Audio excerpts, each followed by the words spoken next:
Assalamualaikum warahmatullahi wabarakatuh. Kami dari kelompok 9 akan mempresentasikan hasil diskusi kami mengenai siklus MSDM atau penggajian. Sebelumnya, keberhasilan sebuah organisasi itu bergantung pada kualitas dari pegawai yang dimilikinya. Nah, organisasi yang memiliki pegawai yang mempunyai kemampuan, motivasi, serta pengetahuan yang cukup luas em, akan sangat mempengaruhi keberhasilan dari organisasi itu, karena itu merupakan komponen utama dalam mempengaruhi kualitas dari barang dan jasa yang diberikan kepada pelanggan. Nah, pengetahuan dan kemampuan pegawai dapat membantu perusahaan dalam memahami lebih baik biaya sesungguhnya yang terkait dengan perputaran pegawai yang berlebih. Semangat pegawai yang tinggi akan memberikan manfaat finansial. Hal ini terbukti dengan pegawai yang memiliki semangat tinggi itu, dia akan memberikan kepuasan kepada pelanggan sehingga terciptanya penjualan yang berulang. Sebaliknya, semangat kerja pegawai yang rendah akan menciptakan biaya finansial. Nah, untuk memanfaatkan pegawai perusahaan secara efektif, sistem MSDM atau penggajian ini harus mengumpulkan dan menyimpan informasi yang dibutuhkan para manajer. Nah, database induk MSDM atau penggajian menyediakan beberapa informasi yang diperlukan, tetapi hanya memuat informasi deskriptif. Agar lebih efektif dalam menggunakan pengetahuan dan kemampuan para pegawai, banyak organisasi berinvestasi pada sistem manajemen pengetahuan.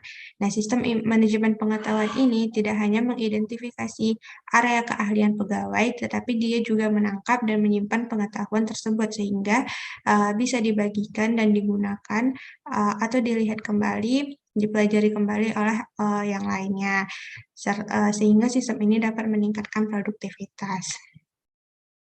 Nah, permasalahan-permasalahan umum di seluruh siklus MSDM atau penggajian. Nah, masalah pertama atau ancaman utama yang pertama ialah data induk yang tidak akurat atau tidak valid.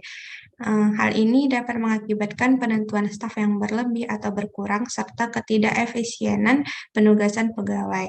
Nah, ketidakakuratan data induk penggajian ini juga bisa mengakibatkan kesalahan pada pembayaran pegawai.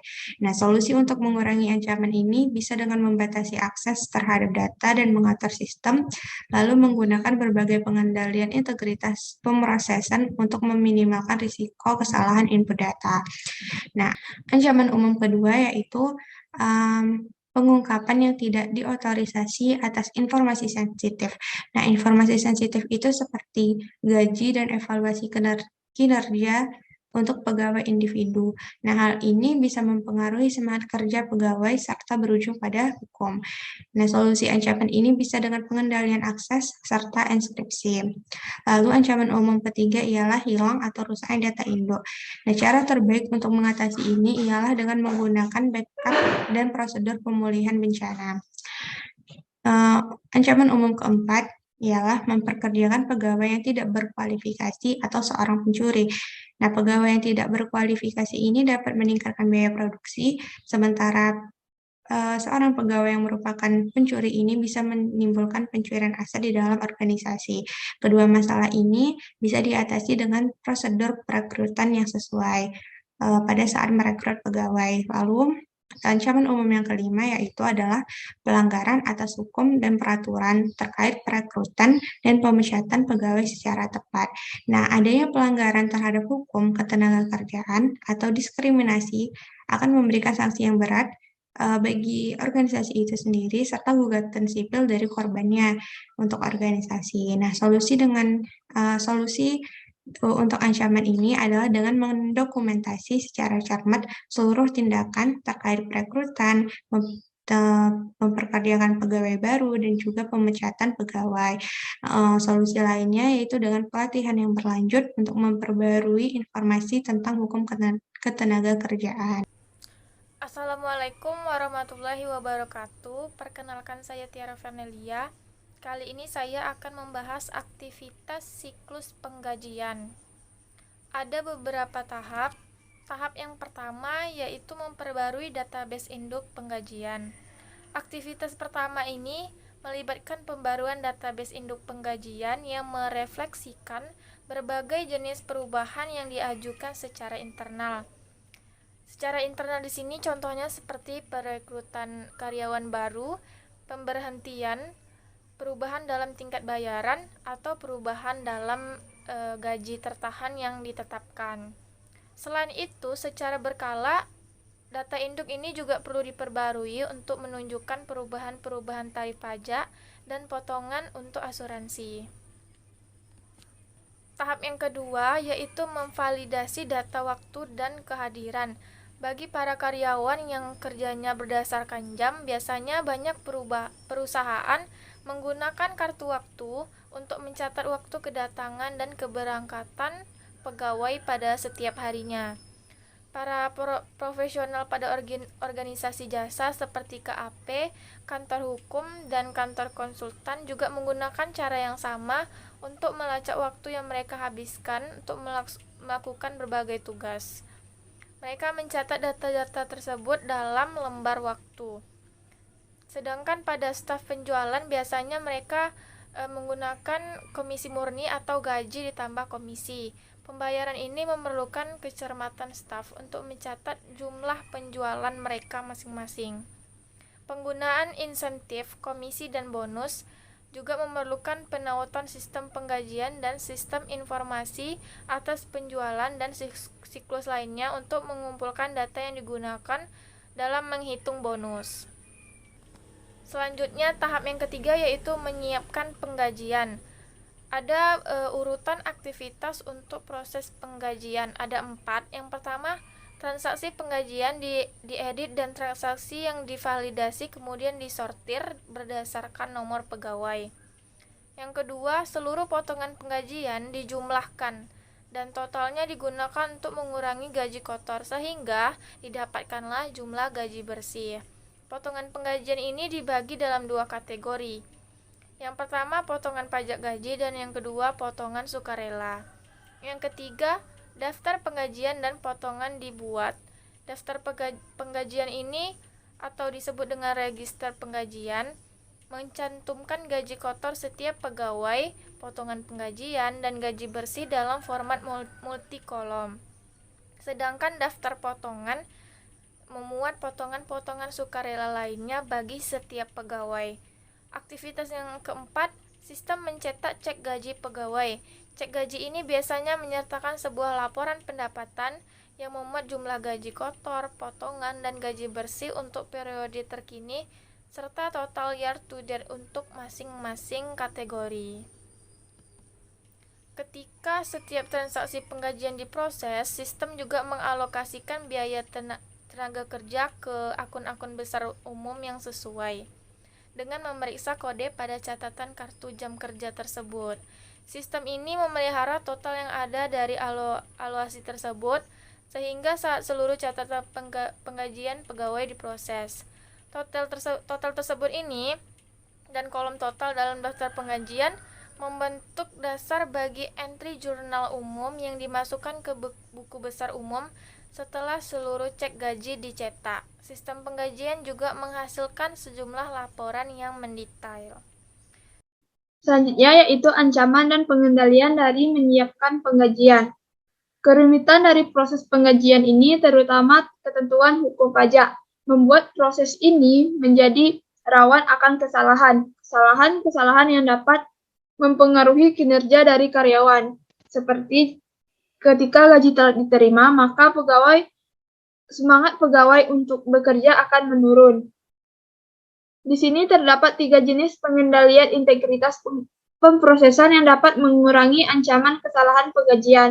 Yang pertama ada total batch, yang kedua ada melakukan cross-voting daftar penggajian, dan yang ketiga yaitu akun clearing penggajian. Total batch yaitu total batch yang harus dihitung pada waktu entry data dan dicocokkan dengan total yang dapat dibandingkan yang dihitung dari setiap tahap pemprosesan. Total hash sebagai contohnya yaitu nomor pegawai akan sangat membantu dalam proses ini. Jika total hash asli dan total hash berikutnya cocok atau akurat dapat diartikan dalam 3 hal. Yang pertama, seluruh catatan penggajian telah diproses, input data akurat, dan yang ketiga, tidak ada kartu palsu yang dimasukkan saat proses berlangsung. Jenis yang kedua, melakukan cross-voting daftar penggajian. Artinya, total dari kolom gaji bersih harus sama dengan total gaji kotor dikurangi dengan potongan total yang dipotong dari gaji kotor. Dan yang ketiga yaitu akun clearing penggajian. Akun clearing penggajian adalah sebuah akun buku besar umum yang digunakan dalam proses 2 langkah untuk mengecek keakuratan dan kelengkapan dari pencatatan biaya penggajian dan alokasi lebih lanjut terhadap pusat-pusat biaya yang sesuai. Selanjutnya yaitu mengeluarkan penggajian.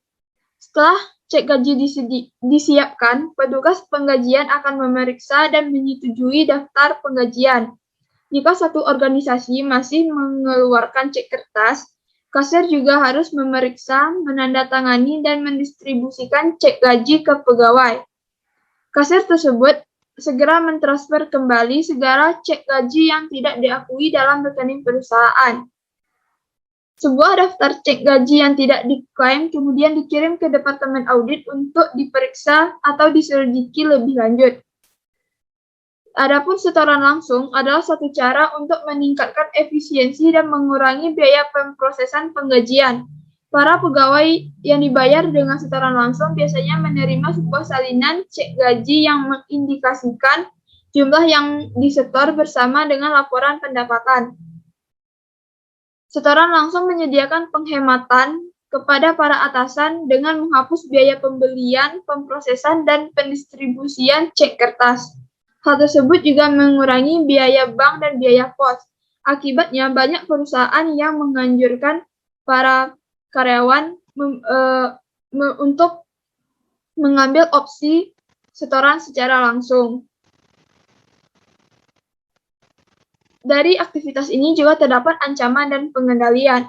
Ancaman besarnya adalah proses penggajian dapat pencurian cek gaji, penerbitan cek gaji ke pegawai fiktif, atau penerbitan cek gaji ke pegawai yang telah diberhentikan. Jika hal tersebut terjadi, maka akan timbul kerugian karena peningkatan biaya dan berkurangnya jumlah kas. Adapun cara pengendalian penggajian terkait pengeluaran kas lainnya dapat mengatasi ancaman tersebut. Secara spesifiknya, yang pertama, akses terhadap gaji kosong dan terhadap mesin tanda tangan harus dibatasi. Yang kedua, seluruh cek penggajian tersebut harus secara urut dinomori sebelum dan secara periodik diperhitungkan.